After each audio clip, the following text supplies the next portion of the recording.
Posted by you, AITA_Banfield. AITA for firing my vet after the way the nurse spoke to me? 29F. Pay $35 per month for an insurance plan for my cat. 2F. This includes a basic checkup every 6 months. Her appointment was scheduled for today at 12 p.m. While I was waiting to check her in, it was me, one guy in front of me, and the girl at the front desk. A nurse came out from the back and told the girl at the front desk, "Hey, just a heads up, everybody went on their lunch break, just so you know. My cat has anxiety, so when I booked her appointment, they assured me she'd be in and out. So, I said, if no one is here, should I wait to come back later to drop my cat off?" The nurse shot daggers at me and said bluntly, "This conversation doesn't concern you." I was kinda in shock, because I didn't think I'd asked anything too crazy. I said, "I'm just confused, since I don't want to drop her off if she's just gonna sit in a room." The nurse said, "We were having a separate conversation. She'll be fine. I have pretty bad anxiety myself and wasn't here to argue, just to advocate for my cat." So, I meekly said, "Okay," and I figured that was that. Well, this nurse gives me an up-down look, turns around and walks into the back. The door hadn't even swung shut yet and I could hear her trashing me to the other nurses. She's laughing saying, "You guys, there's this crazy lady at the front with her cat," and then the door swung closed. This is where I might be because I shut down and told the girl checking me in, "I'm not letting my cat go back there, unless that person is not in the room, or if I can go back there with my cat. If she talks to me like that, how am I supposed to trust her to give the best care for my cat, who can't speak up for herself?" I also said I wanted to make a complaint. I asked for a business card for a manager. The front desk girl gave me a card and I called the number. The front desk rang. She put it on hold and looked sheepish. I asked if this was the number for the manager, or for the store. She admitted it was for the store. At this point my cat is howling in her carrier. We'd driven all this way, and she was so shaken up. So, sunken cost fallacy. I said I'd stay for the appointment if I could come in the room with her and make sure she was safe. The front desk girl finally admitted, "Well, no one is here. They're at lunch, so it would be at least an hour." So, the nurse had been lying about my cat being taken care of, all along. I didn't want to argue anymore, so I said I wanted to reschedule for a time I could be in the room. She booked me for next week.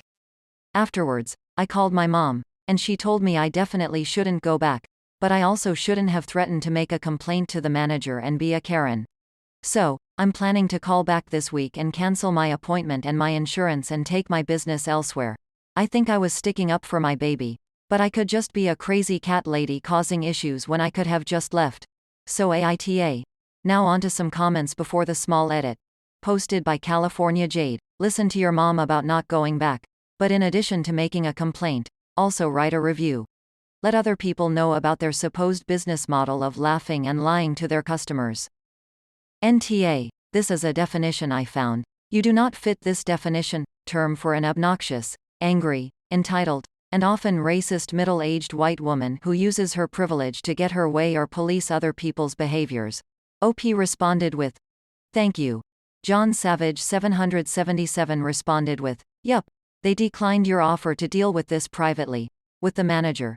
So now make it public with a detailed review. It's important so the manager does discover what is happening and you will be saving other innocent pets from improper care."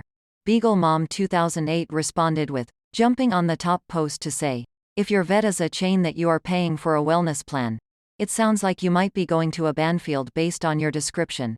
Then there should be a location manager, but also corporate. Contact corporate and it will get passed along to the district, regional manager. Also, if I'm right and it's a Banfield, wellness plans cannot be cancelled mid-year. If you cancel you will either have to pay for the services used or pay the monthly balance until it reached the renewal period. Even if it's not Banfield it may work the same way. Be warned. Having said that, if it is a chain like Banfield, and you have another location available, try going there. The location closest to my house was just awful to deal with, so I drive to a different location where I have a much better experience. Edit. Just to be clear, I am in no way discounting or discrediting any Banfield. I had gone to the location closest to my house for a while when I switched to a different location. For some reason that location was not a good fit for my pets and me. I still use Banfield as a vet. I love the vets and the staff at my current location, and have a much better experience overall. But that transition was after several incidents over several years, and more than one complaint to corporate. The final straw was when my 20-year-old cat got an abscess on her face. I knew what it was. I called my local Banfield and was told 2 weeks before they could see her, which would have been 2 weeks of an infection growing inside her face. She just needed an antibiotic shot. They told me to take her to emergency, which was something of a standard answer for them. Emergency vets would not have considered this an emergency. The location I go to now was able to squeeze her in that day. I would have been happy to wait a day or two, even though they were also fully booked that day. They gave her antibiotics and sent her on her merry way.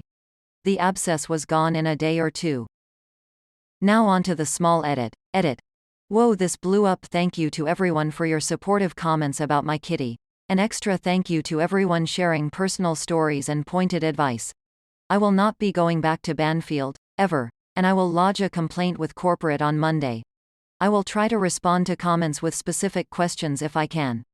Thank you again. You've all made me feel much less crazy, and I'm gonna talk to my mom about the Karen comment. Not cool, mama. Other than that, though, she's an incredible mom, and she's my kitty's number 2 fan, right after me. Now on to the last story. Posted by you, AITA. Talk to self. AITA. Raising my daughter to be weird and creepy. I have a 6-year-old daughter, Alyssa. My wife passed shortly after her birth, so I've raised Alyssa alone. My family is horrible, and my late wife's family lives in another country, so they couldn't help.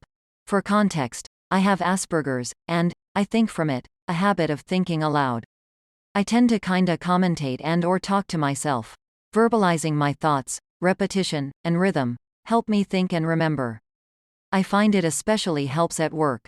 It also leads me to making crappy, short songs when I need to remember stuff. These I definitely try not to do near others. It's not always conscious. Often I don't even realize I'm actually voicing it aloud. While I try to avoid it around others, at home it kind of just happens. My late wife found it amusing, though it probably got annoying. Last year Alyssa picked up the habit. She would say what she's thinking, especially when cleaning or focusing, same as me. While I have talked about not saying inappropriate or rude thoughts, I haven't really cared much overall. My parents shamed me for anything abnormal I did, and it hurt, so I am careful not to make her feel that way. Besides, if it helps her clean better, that's great.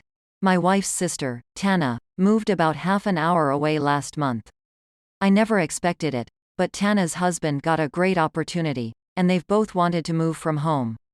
Since they were finally close by, Alyssa and I have spent a lot of time with them and the kids.